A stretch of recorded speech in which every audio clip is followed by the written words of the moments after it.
Welcome to a quick Foxy Tech Tips tutorial on enabling and disabling cookies on Safari on iPhone.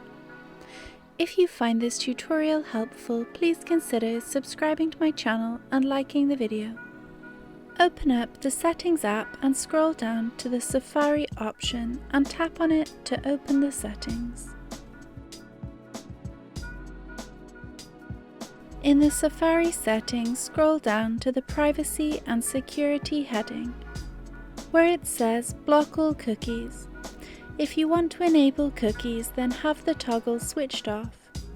And if you want to disable cookies, then have the toggle switched on so it is green.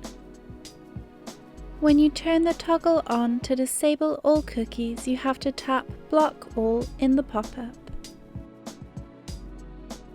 And that draws an end to this tutorial. Please like the video if you found it helpful, and subscribe to Foxy Tech Tips for more iOS tips and tricks.